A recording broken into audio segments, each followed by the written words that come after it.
hallo und wie geht's? This is Shreya Pathak and welcome back to my channel Shpalong World with Me.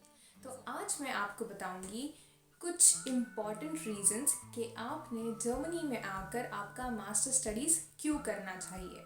Degree के बाद या engineering के बाद हम सब के मन में होता है कि हमको अब्रॉड जाके सीखना है। तो बहुत सारी कंट्रीज़ और बहुत सारे ऑप्शन सामने होते हैं और हम कंफ्यूज हो जाते हैं कि हमने कौन सा ऑप्शन लेना है। तो जर्मनी एक बहुत ही अच्छा और बेस्ट ऑप्शन है अगर आपको मास्टर्स करना है। और जर्मनी इतना अच्छा ऑप्शन क्यों है इसके बारे में मैं आपको बताऊंगी 7 इम्पॉर्टेंट पॉइंट्स। पहला पॉइंट है no tuition fees. No tuition fees, क्या ये पॉसिबल है? तो जर्मनी में आपको मिलते हैं प्राइवेट यूनिवर्सिटीज़ और पब्लिक यूनिवर्सिटीज़, और अगर आप चूज़ करते हो किसी पब्लिक यूनिवर्सिटी से आपका मास्टर्स करना तो पॉसिबल है कि आपको बिल्कुल भी ट्यूशन फीस ना लगे। तो जैसे कि मैं आपको बताती हूँ मेरा एग्जाम्पल। मैं मास्टर्स कर रही हूँ लाइबनीज़ यूनिवर्सिटी हनोवर में, जिसमें मुझे बिल्कुल भी ट्यूशन फीस नहीं लगती।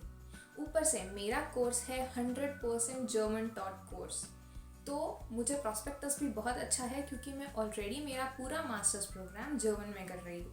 और अब आप इमेजिन करिए कि मैं फ़ीस कितनी भरती हूँ। चलिए इमेजिन करिए।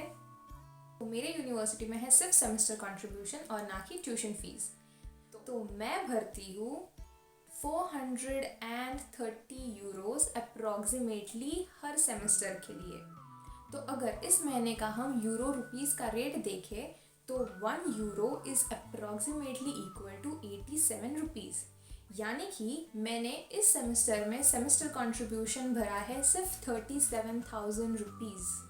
अब हमारा दूसरा पॉइंट, एक्सीलेंट इंफ्रास्ट्रक्चर और स्टाफ। यहाँ पर सारे यूनिवर्सिटीज़ में आपको काफ़ी अच्छा इंफ्रास्ट्रक्चर और काफ़ी बड़ी बड़ी लाइब्रेरीज़ मिलेंगी, और इन लाइब्रेरीज़ में आपको मिलती है आपके टॉपिक या आपके सब्जेक्ट से रिलेटेड सारी बुक्स।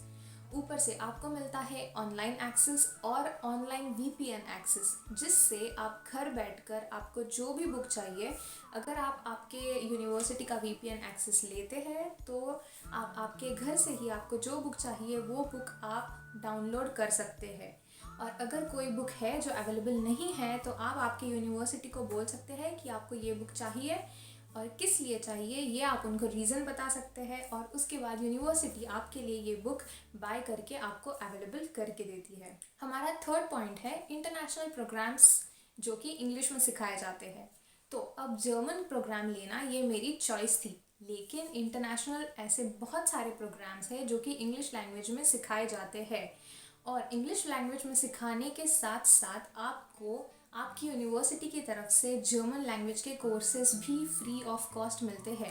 कोई प्राइवेट यूनिवर्सिटीज़ में आपको पे करना पड़ता है, लेकिन अगर आप पब्लिक यूनिवर्सिटी के स्टूडेंट हैं तो आपको जर्मन लैंग्वेज के कोर्सेज फ्री ऑफ कॉस्ट मिल जाते हैं। यानी आपका हो गया डबल फ़ायदा। आपका कोर्स भी कंप्लीट हो जाता है जिसमें आपको स्ट्रेस नहीं होता है कि आप जर्मन में सीख रहे हैं। कभी कभी जर्मन में सीखते टाइम स्ट्रेस भी आ जाता है क्योंकि कोई चीज़ें समझती नहीं है। तो इंग्लिश लैंग्वेज में प्रोग्राम्स अवेलेबल है, इसलिए आपको स्ट्रेस भी नहीं होता है, लेकिन आपका फ्यूचर भी सिक्योर हो जाता है क्योंकि आपकी यूनिवर्सिटी आपके लिए फ्री में जर्मन लैंग्वेज कोर्सेज अरेंज करती है। फोर्थ पॉइंट है इंटरनेशनली रिकॉग्नाइज्ड डिग्री। जर्मनी में आपको जो भी डिग्रीज मिलती है वो सारी इंटरनेशनली रिकॉग्नाइज्ड है। यहाँ की डिग्रीज के साथ आप वर्ल्ड में कहीं पर भी जाकर जॉब्स कर सकते हैं।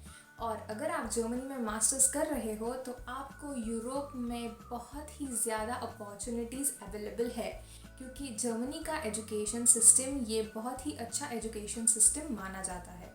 फिर आते हैं हमारे फिफ्थ पॉइंट की तरफ, जो है वर्किंग एज ए स्टूडेंट।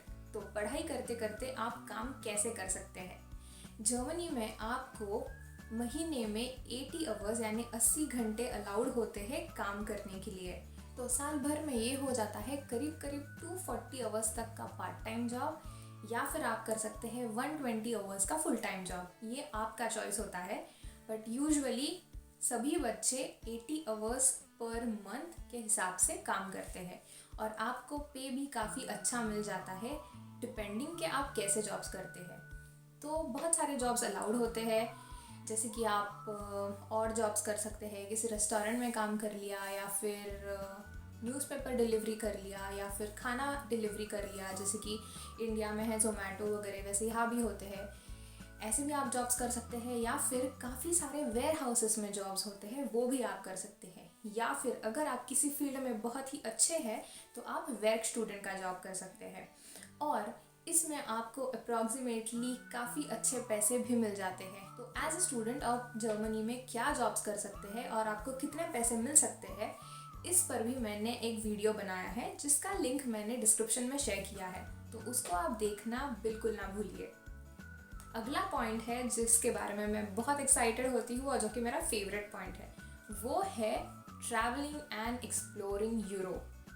तो अगर आपके पास जर्मनी का वीज़ा है तो आप ईयू में जितनी भी कंट्रीज़ आती है वो सारी कंट्रीज़ विदाउट एक्स्ट्रा वीज़ा के विज़िट कर सकते हो।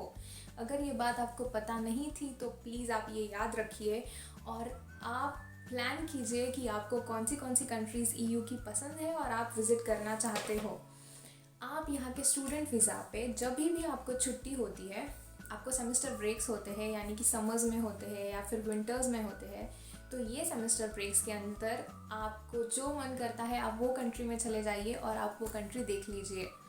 तो ये एक बहुत ही अच्छा फ़ायदा है जर्मनी में पढ़ाई करने का। तो ओवरऑल पर्सनालिटी डेवलपमेंट के लिए, नॉलेज के लिए, घूमने के लिए और ट्रैवल के लिए भी ये सबसे बेस्ट अपॉर्चुनिटी है कि आप जर्मनी में आकर मास्टर्स करें।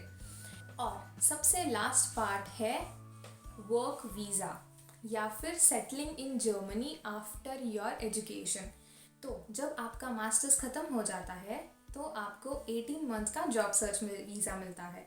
ये 18 मंथ्स में आप आपके मास्टर्स से रिलेटेड जॉब ढूंढ सकते हैं। तो 18 मंथ काफ़ी ज़्यादा पीरियड हो गया आपके जॉब सर्च के लिए, और जब तक आपको जॉब नहीं मिलता आप कोई भी और जॉब कर सकते हैं जिससे आपका महीने का खर्चा निकल जाए। तो ऐसा बिल्कुल भी नहीं है कि आप और जॉब्स नहीं कर सकते, लेकिन ये भूलना नहीं है कि और जॉब करते करते आपको आपके फील्ड से रिलेटेड जॉब ढूंढना है जिससे आप और अच्छा कमा सके और आपकी प्रोग्रेस जल्दी हो सके।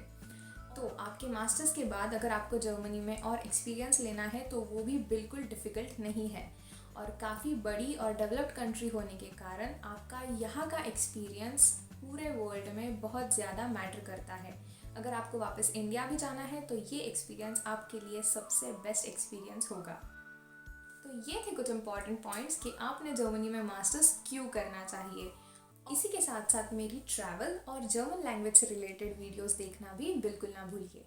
तो आज के लिए बस इतना ही, मिलते हैं मेरे अगले वीडियो में, तब तक के लिए चाओ und auf Wiedersehen।